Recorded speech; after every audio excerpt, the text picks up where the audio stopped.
The InterHigh Virtual High School website is quite comprehensive.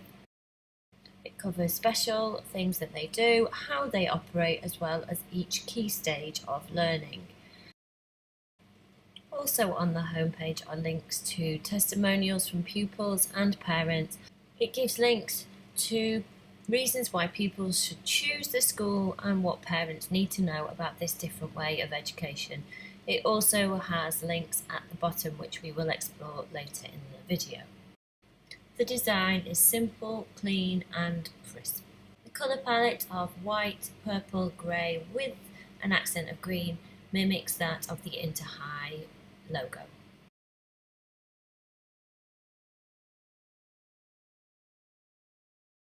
Looking now at the top navigation bar, the first link is to the online school.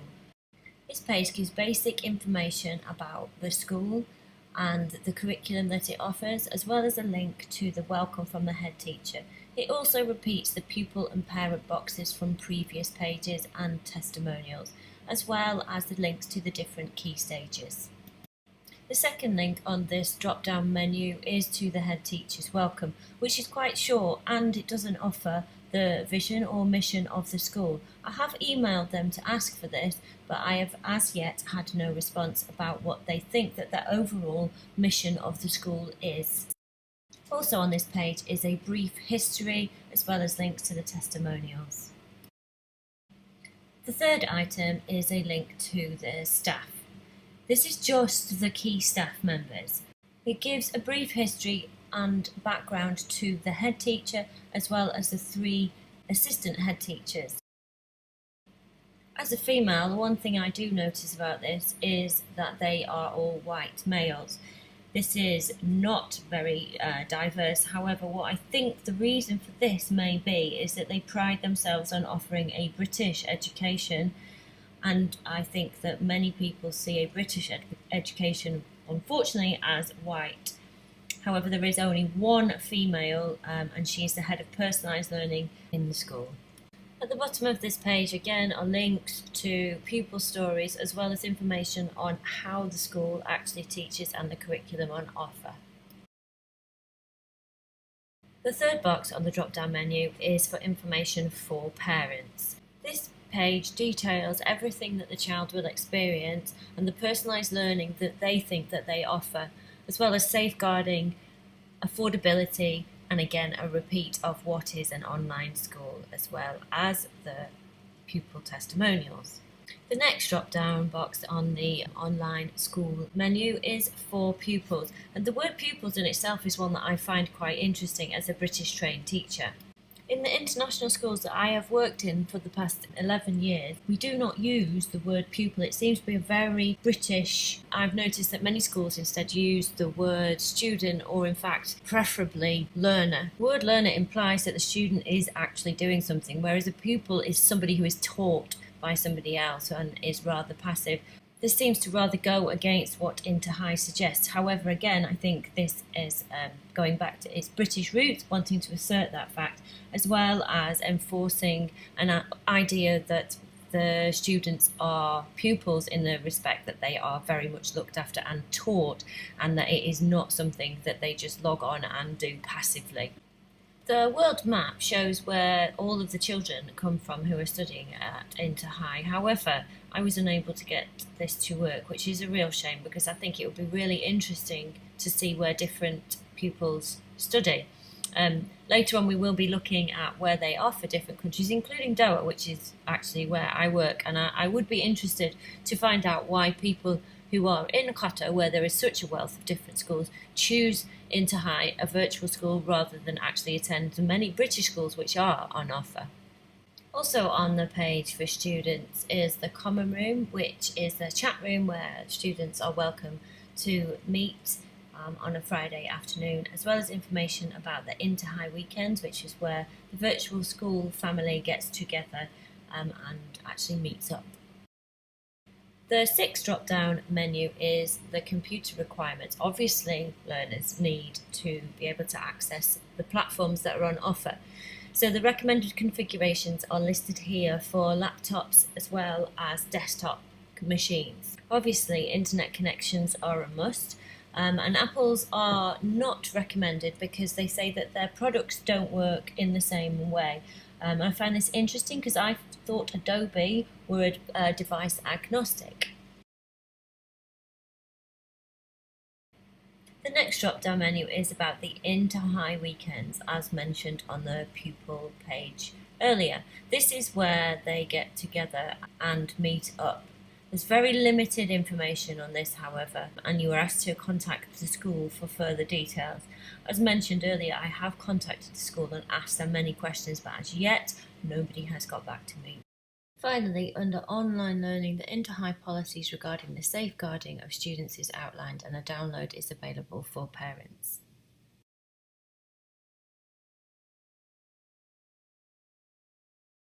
The second drop-down menu is concerned directly with learning and has 10 sub-menus. The first is concerned purely with learning and outlines what an online school is, along with a link about how InterHigh delivers its teaching. This page delivers details about the way the learning is given over to the children as differentiated to a traditional classroom. The case study report analysis goes into a lot more detail about this aspect of InterHigh. At the bottom of the page there is a link to a demo room so that potential students can get an idea of what it means to study online.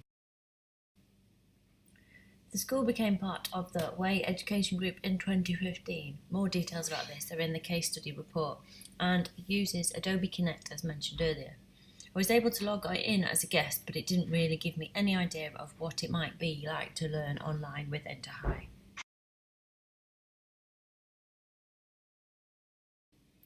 In this drop-down menu, however, we can see the different interactive ways each student may be able to communicate with their class and teacher. Examination results form the basis of any British educational system, as outlined on the curriculum pages. Results of external examinations create league tables and help parents decide which schools they wish their child to attend. A detailed analysis of these results can be read in the case study report.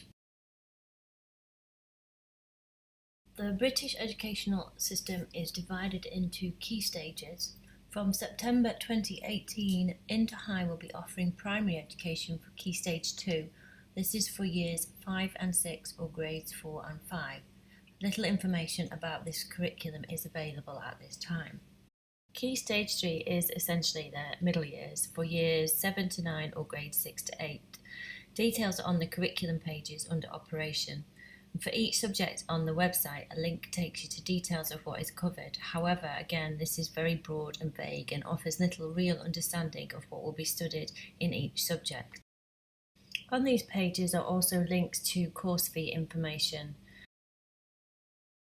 On the course fee page, there are a range of options depending on the key stage of study and the subject chosen, as well as if the student is UK or non-UK based, which is interesting as InterHigh is online and therefore it shouldn't really matter where the child is logging in from.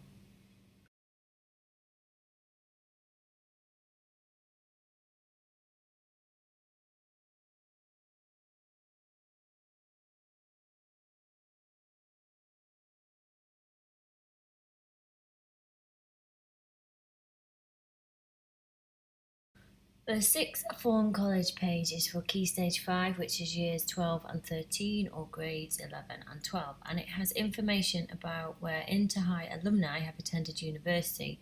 However, what is interesting is that the exam results for the A and AS levels are not published anywhere on the site, so it's not possible to do a comparison of these results in the same way the case study report does with the GCSE and IGCSE results. Finally, under the Learning drop-down menu, there's a sub-page about high-achieving students. There is nothing, however, anywhere about children with special educational needs. This topic is covered in greater depth in the case study report.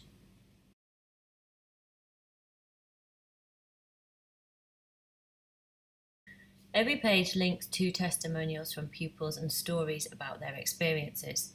The website is essentially a promotional and marketing tool. They're selling the school results from the authentic experiences from those who have attended it, as there is little in the way of real exam-based evidence to show what the educational outcomes actually are.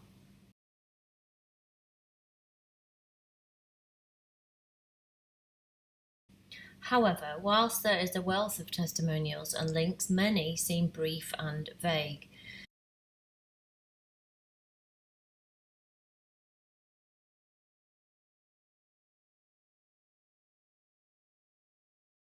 Most of the testimonials consist of anonymous one-liners, some of which appear to even be wrongly labelled. Links out from testimonials simply repeat the same information that's on the testimonial page rather than actually expanding or explaining what it was that pupils actually achieved from the school.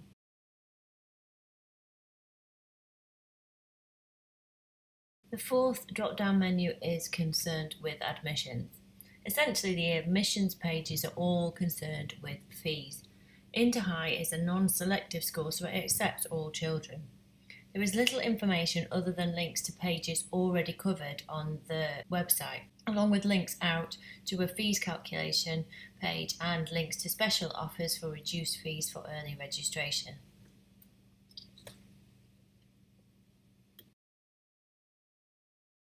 On the registration form, what I find interesting is that under the pupil details, the first language of the child and the pupil's educational learning needs are asked for. However, nowhere on the InterHigh website is any reference made to support that would be provided or could be provided for language or learning needs, and indeed additional details are not even required on the registration form. This also seems to be the case with behavioural and emotional needs as well.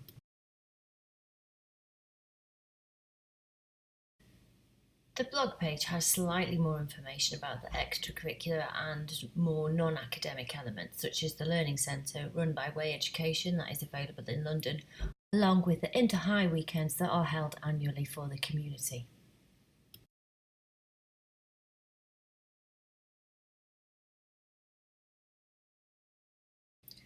Finally, in the links under Our School in the footer of the website, the School to School page shows which cities children may be living in where they could choose to attend InterHigh. Doha, where I work, is included, and this is interesting to me as there are over 70 international schools in Doha, many of which offer the British curriculum. I'd be interested to find out why families here would choose to attend an online school when there are so many options available without the excuse of behaviour or discipline issues that may be apparent in the UK. The accreditation page is also in the footer, almost hidden in such small font, and the issue I have regarding a seeming lack of regulatory body associated with the school is discussed along with many more issues in a lot more detail in the case study report.